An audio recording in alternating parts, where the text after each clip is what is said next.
ঢাকার শহরের ফুটপাতে হঠাৎ করেই চোখে পড়ে একটি মাজারটি লাল গালিচা দিয়ে ঢেকে রাখা হয়েছে। আর ফুটপাতে অবস্থিত এই মাজার ঘিরে মানুষের আগ্রহ উদ্দীপনা অনেকটাই বেশি। কার মাজার এখানে, সে মাজারকে কেন্দ্র করে অনেকেই আসেন, দোয়া করেন, অপলক দৃষ্টিতে তাকিয়ে থাকেন। কিন্তু লাল গালিচায় মোড়ানো এই মাজারটি মূলত কার, কি রয়েছে এর পিছনের ইতিহাস?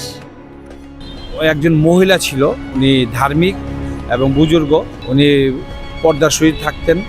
এখানে গহীন জঙ্গল ছিল, এই জঙ্গলের মাঝেই উনি পর্দার সহিত থাকতেন এবং ইবাদত বন্দেগী করতেন।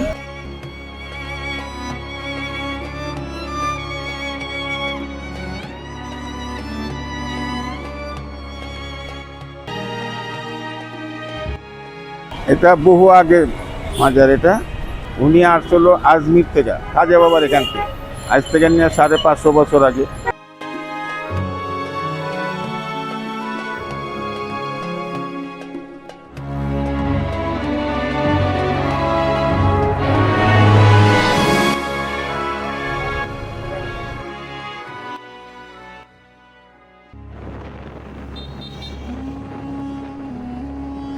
দর্শক, আজকে এমন একটি জায়গায় আপনাদের নিয়ে যাচ্ছি, ফুটপাতে অবস্থিত এমন একটি মাজার, যে মাজার ঘিরে মানুষের কৌতূহল আগ্রহ সর্বোচ্চ শিখরে। কার মাজার রয়েছে সেখানে, আর এই মাজার ঘিরে মানুষের এত কৌতূহল বা কেন, কে সাহিত্য রয়েছে সেখানে, চলুন জেনে আসি।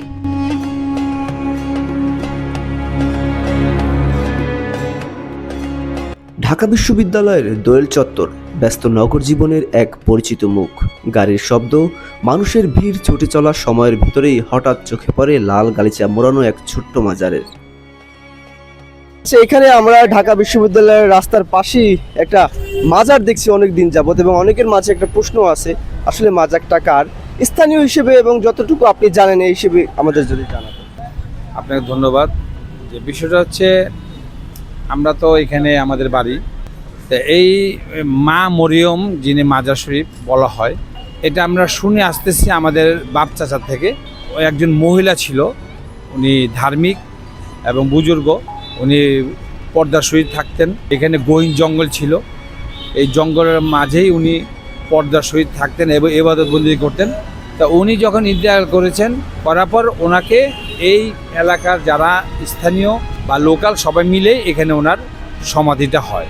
এরপর থেকেই এখানে সাইনবোর্ড দেওয়া হয় মা মরিয়ম বিবি মাজার শরীফ। কিন্তু অনেকেই আসে, বিভিন্ন জায়গার থেকে আসে মাজার শরীফ হিসেবে। মহিলারা বেশি আসেন এখানে, এসে এখানে তারা জিজ্ঞাসা করেন, জিয়ারত করেন। এটা হচ্ছে উন্মুক্ত হয়েছে আপনার স্বাধীনের পর পাকিস্তান পিরিয়ডে উনি ইন্তেকাল করছেন।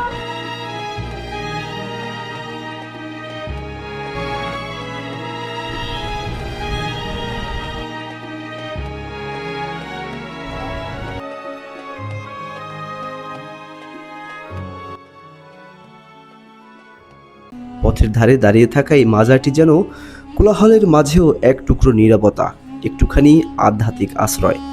প্রতিদিন অসংখ্য মানুষ এই পথ দিয়ে যাতায়াত করে, কেউ তাড়াহুড়ো করে চলে যায়, আবার কেউ থমকে দাঁড়ায় কিছু সময়ের জন্য। কারো চোখে কৌতূহল, কারো মনে ভক্তি। অনেকেই না থেমে পারেন না, মাজারটির সামনে এসে যেন এক অদৃশ্য টান অনুভব করেন। মনে জাগে নানা প্রশ্ন, এই মাজারটি কবে প্রতিষ্ঠিত হয়েছে এখানে সাহিত্য বা কে, কেমন ছিল তার জীবন? স্থানীয়দের সঙ্গে কথা বলে জানা যায়, প্রায় 500 বছর আগে এই মাজারটি স্থাপিত হয়। মাজারের খাদেম জানান, এখানে শায়িত আছেন একজন পরহেজগার ও পর্দাশীল নারী, যিনি ছিলেন আল্লাহর এক নেক বান্দা। তার জীবন ছিল ইবাদত, সৎকর্ম আর মানব সেবায় পরিপূর্ণ। সময়ের প্রবাহে তার নাম হয়তো হারিয়ে গেছে অনেকের কাছে, কিন্তু মানুষের হৃদয়ে রয়ে গেছে তার প্রতি শ্রদ্ধা ও বিশ্বাস। তার নাম ছিল মরিয়ম, তাই মাজারটি বিবি মরিয়মের নামেই হয়েছে। তিনি আজমির থেকে এসেছেন। আমার 14 পুরুষ করে গেছে, 14 বছর করে গেছে। উনি আসছিল আজমির থেকে, খাজা বাবার এখান থেকে, আজ থেকে নিয়ে 550 বছর আগে। খাজা বাবার এখান থেকে এসে মনে করেন এখানে ইসলামের জন্য ঘোরাঘুরি করতেন, ইসলাম প্রচার করতেন, আর সন্ধ্যার সময় এসে এখানে থাকতেন। গভীর জঙ্গল ছিল, তো এখানে মনে করেন একসময় সে সমাধি হয়ে গেল। সমাধি হওয়ার পরে মনে করেন এই যে এইভাবে এটা রয়েছে, এর মধ্যে মনে করেন মহিলাদের খেজমত করতে করতে করতে করতে মনে করেন একজন চলে গেছে, আরেকজন এসছে, আরেকজন চলে গেছে, আরেকজন এসছে। এইভাবে মানে এটা এটা উন্মুক্ত হলো কবে, মানুষ কবে জানলো এটা? এরা জানছে অনেক আগের থেকে। আমি জানি এখানে অনেক আগে থেকেই, আমরা আজ থেকে 40 বছর আগে থেকে এখানে মাজার দেখতেছি এইভাবে। আরও অনেক পূর্বে থেকে, এরা 200-300 বছর আগে থেকে মনে হয় শুনছি মুরব্বীদের কাছে এই মাজার। এখানে মাজারের তত্ত্বাবধান করার জন্য এখানে খাদেম আছে, খাদেম সাহেব এখানে মাজারের তত্ত্বাবধান করে, তার কাছেই হয়তো শুনলে বিস্তারিত শুনতে পারবে।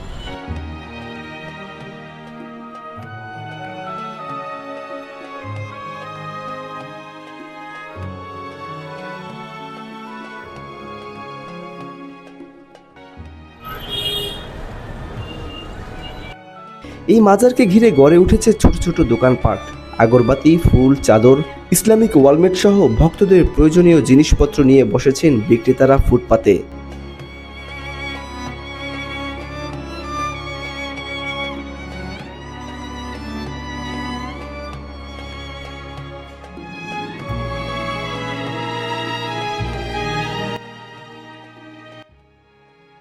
আমার দোকানে আসলে আপনার ইসলামিক মাইন্ডের সিনারি পাবে, অনেক সুন্দর সুন্দর মদিনা শরীফ, কাবা শরীফ, আল আকসা এবং অনেক সিনারি আছে। তারপর পাটের জিনিসপত্র আছে। এরপরে ব্যাগ, অনেক সুন্দর সুন্দর ব্যাগ পাওয়া যায়।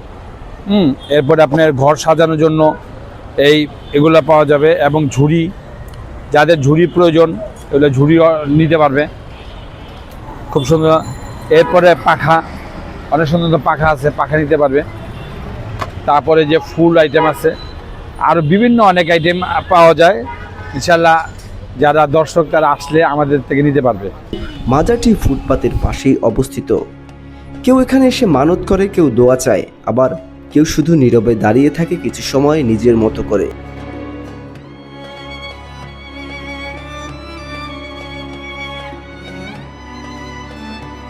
ঢাকা বিশ্ববিদ্যালয় সংলগ্ন দোয়েল চত্বরের এই ছোট্ট মাজারটি তাই শুধু একটি স্থাপনা নয়, এটি একটি আধ্যাত্মিক অনুভূতির কেন্দ্র হিসেবে পরিগণিত হয়েছে।